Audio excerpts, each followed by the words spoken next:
बच्चों का पेट तो भरना ही होता है, चाहे हालात कैसे भी हो, कैसा भी मौसम हो।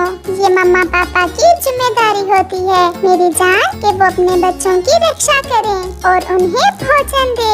और मम्मा, बच्चों की क्या जिम्मेदारी होती है? कुछ भी नहीं, यही कि बस खुश रहें और अपने मम्मा पापा से प्यार करते रहें, क्योंकि मम्मा पापा अपने बच्चों से बदले में कुछ भी नहीं चाहते। मम्मा पापा तो केवल अपने बच्चों के प्यार के भूखे होते हैं। फिर वहाँ कबूतर आ जाता है। चिड़िया बहन, चले आज हमें दूर जाना होगा, उनके घर के आसपास तो खाने को कुछ भी नहीं है। मैं भी आपका ही इंतजार कर रही थी। रास्ते से जाते हुए मिट्ठू तोते को भी साथ लेकर जाना है। गुड़िया बेटी, घर से बाहर नहीं जाना और कोई भी आए तो दरवाजा नहीं खोलना। फिर चिड़िया कबूतर के साथ भोजन की खोज में निकल जाती है।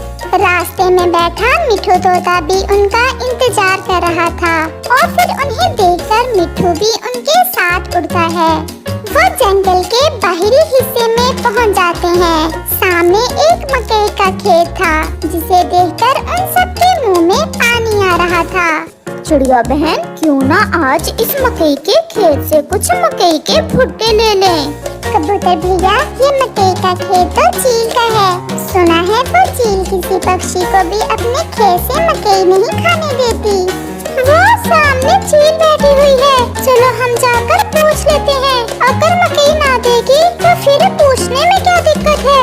फिर चिड़िया, कबूतर और तोता उस चील के पास जाते हैं। चील दी, आप कितनी सुंदर है और शक्तिशाली। क्यों नहीं, हमारी चील दी की आंखें तो ऐसी हैं जैसे गहरा सागर हो। वो सब ऐसे ही चील की तारीफें करते हैं। चील दीदी, आपके मम्मा पापा भी आप जैसे ही दयालु होंगे। सुना है आप किसी भी पक्षी को मकई लेने से नहीं रोकती। उन सब की बातें सुनकर चील भी थोड़ा फूल जाती है। क्या मैं सच में इतनी सुंदर हूँ? तो और क्या चील दी, आपकी माँ जी मेरी मम्मा की सहेली थी। मेरी मम्मा बताया करती थी कि आपकी मम्मा भी आप जैसे ही सुंदर थी। अगर ऐसा है तो आप सब मेरे मकई के खेत से एक एक भुट्टा ले लें। आपकी बातें ही इतनी अच्छी थी, इसलिए मैं आपको मकई दे रही हूँ, वरना मैं किसी पक्षी को खेत से मकई नहीं लेने देती। आप सब कल फिर आ जाना और मुझसे ऐसी ही अच्छी अच्छी बातें करना और कल फिर मकई ले जाना।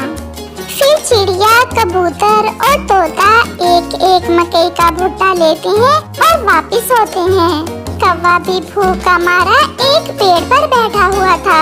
जैसे ही कौवे की नजर चिड़िया, कबूतर और तोते पर जाती है, वो तुरंत उनके पास जाता है। चिड़िया, जंगल में तो खाने को कुछ नहीं है और आप सबको ये ताजे ताजे मकई के भुट्टे कहाँ से मिल गए? जंगल के बाहर चील दीदी के खेत से लाए हैं हम ये भुट्टे। क्या चिड़िया बहन, वो चील दी मुझे भी मकई दे देगी?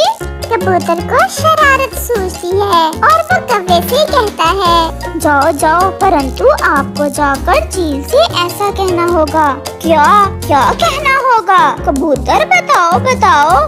कौवे, तुम जाकर उस चील से कहना कि तुम बहुत गंदी हो, तुम्हारी आंखें भी बहुत गंदी हैं और तुम्हारे मम्मा पापा भी बहुत गंदे हैं। ऐसा कहने पर चील दी तुम्हें एक मकई का भुट्टा दे देगी। क्या कबूतर, ऐसा कहने पर तो चील को गुस्सा आ जाएगा।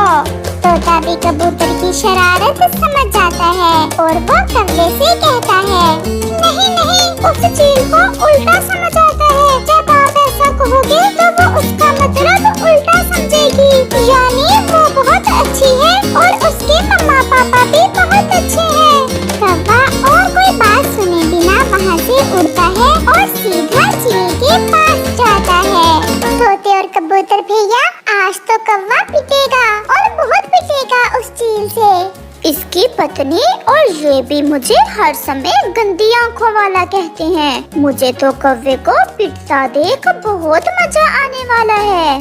चील दी, क्या सोई हैं आप? हाँ, मेरी आँख लग गई थी। चील दी, एक बात कहना थी आपसे।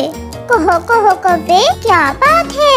चील दी, आप भी बहुत गंदी हैं। आपकी आंखें भी बहुत गंदी हैं और आपके मम्मा पापा भी बहुत गंदे हैं। ये सुनकर चील थोड़ी देर तो हैरान होकर उसे देखती है और फिर उसे कहती है, कौवे थोड़ा पास आकर कहो। क्या कहा? कौवा थोड़ा और पास जाता है और फिर से कहता है, चील दी, आप भी बहुत गंदी हैं और आपकी आंखें। अभी कौवे ने इतना ही कहा था कि वो चील कौवे को पकड़ लेती है और उसकी पिटाई शुरू कर देती है। मुझे छोड़ दो चील दी, मुझे छोड़ दो। उस गंदे कबूतर ने मुझे ऐसा कहने के लिए कहा था। फिर चील उसे छोड़ देती है और कौवा तो वहाँ से भाग जाता है। मैं देख लूँगा उस कबूतर और तोते को। अगर बदला ना लिया तो मुझे भी कालू कौवा ना कहना। ऐसे कालू कौवा गुस्से में वापस जंगल चला जाता है। अरे कालू, ये क्या हुआ? तुम्हें किसने मारा है? फिर कालू कौवा अपनी पत्नी गोरी को सारी बात बताता है। उस गंदे कबूतर ने तुम्हारे साथ ऐसी शरारत की, हम अब बदला लेंगे उस कबूतर और तोते से। बहुत मारा मुझे, उस चील ने बहुत मारा। दूसरे रोज कौवा और कौवी बहुत गुस्से में थे और सोचते हैं कि कैसे कबूतर और तोते से बदला लें। फिर गोरी कौवी के दिमाग में एक योजना आती है और वो कौवे के कान में कुछ बताती है और वो दोनों उड़ते हैं। वो पास वाले जंगल में लकड़हारे पक्षी के पास जाते हैं। लकड़हारे पक्षी, एक पेड़ है हमारा, मेरे पिताजी ने लगाया था। अब हम सोच रहे हैं कि वो पेड़ बेच दें। कितने पैसे लेंगे आप उस पेड़ के? जो मर्जी दे देना। चलो 50 रुपए दे दें। मुझे भी लकड़ी की जरूरत तो थी। मैं भी घर बनाने के लिए कई दिनों से लकड़ी देख रहा था। फिर कौवा और कौवी उस लकड़हारे पक्षी के साथ जाते हैं। वो कबूतर और तोते के घर से थोड़ा दूर रुकते हैं। वो सामने जिस पेड़ पर 2 घर है ना, वो है हमारा पेड़। अब आप जल्दी से जाकर वो पेड़ काट लें। क्या उन घरों में कोई रहता तो नहीं है? नहीं नहीं, वो घर वीरान है, वहाँ कोई भी नहीं रहता। फिर लकड़हारा पक्षी अपना कल्हाड़ा साथ लेकर उस पेड़ की तरफ जाता है। चलो गोरी, कहीं वो कबूतर और तोता हमें देख ना ले। जाकर नदी पर बैठकर इंतजार करते हैं। जब तोता और कबूतर शाम को आएंगे तो अपने घर टूटे देख खूब रोएंगे और फिर उन्हें पता चलेगा कि कौवों से कोई उल्टी सीधी शरारत नहीं करते। फिर वो नदी की तरफ जाते हैं। जैसे ही वो लकड़हारा पक्षी अपने कल्हाड़े से उस पेड़ को काटने लगता है तो वहाँ कबूतर आ जाता है। रुको रुको लकड़हारे, ये तुम क्या कर रहे हो? अपना पेड़ काट रहा हूँ तो कौवा और कौवी मुझे पूरे 50 रुपए में बेच कर गए हैं ये पेड़। ये सुनकर कबूतर कौवे और कौवी की चाल समझ जाता है और वो लकड़हारे पक्षी से कहता है, चाचा लकड़हारे, इस पेड़ का तना खोखला है और इस तने में एक खतरनाक सांप रहता है। आप ऐसा करें, मेरे साथ आए, मैं आपको एक और पेड़ दिखाता हूँ, आप उसे काट लें।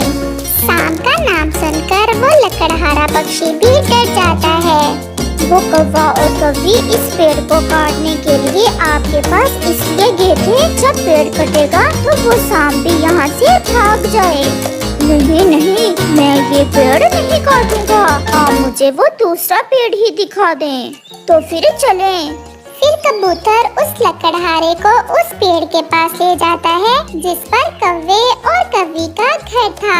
चाचा जी, ये पेड़ आप बेफिक्र होकर काट लें और ये घर भी मेरा ही है। ये अब पुराना हो गया है, मैंने अपने लिए नया घर बना लिया है। फिर वो लकड़हारा अपना कल्हाड़ा चलाता है और उस पेड़ को काट लेता है और कबूतर वहाँ से भाग जाता है। कौवा और कौवी भी नदी से पानी पी लेते हैं। चल कालू, अब घर चले, कल जाएंगे उस कबूतर की तरफ उसका टूटा हुआ घर देखने। फिर वो अपने घर जाते हैं। वो जैसे ही अपने घर के पास पहुँचते हैं तो ये देखकर हैरान हो जाते हैं कि उनका घर जमीन पर टूटा पड़ा है और जिस पेड़ पर उनका घर था वो पेड़ तो वहाँ था ही नहीं और फिर सजा उन्हें ही मिल जाती है।